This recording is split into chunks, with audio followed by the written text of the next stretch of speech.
öğreniriz hep zamanla. Ama hayat karşılar bazen tokatla. Hazır ol, bu bir savaş ama olmadık yavaş. O yüzden sen de savaş savaş.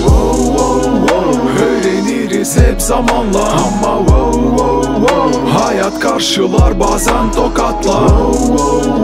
Hazır ol, bu bir savaş ama olmadık yavaş. O yüzden sen de savaş savaş.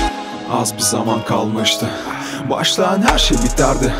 Ben de yıllarca çalıştım, alnımdaki hep terdi. Bu hayat çok anlamsızdı, bu anlamı ona ben kattım. Kendime geldim, ayağa kalktım, bir adım kaldı ve ben onu attım.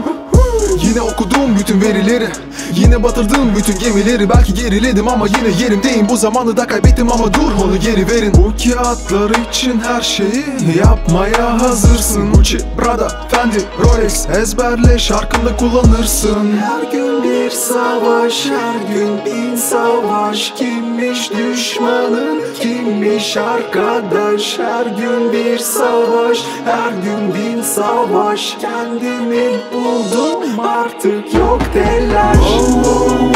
Öğreniriz hep zamanla. Ama hayat karşılar bazen tokatla.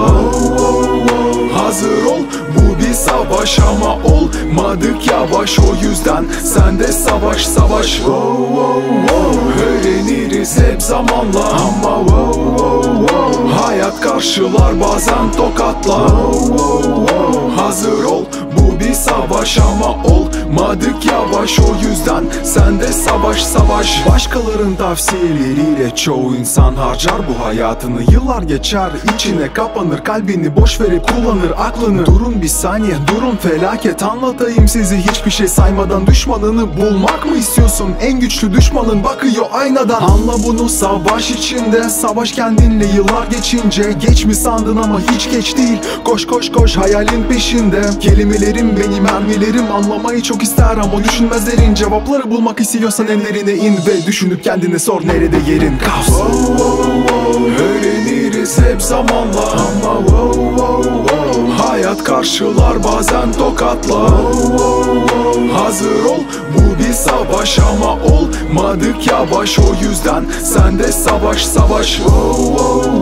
Öğreniriz hep zamanla. Ama hayat karşılar bazen tokatla. Hazır ol, bu bir savaş ama olmadık yavaş. O yüzden sen de savaş savaş.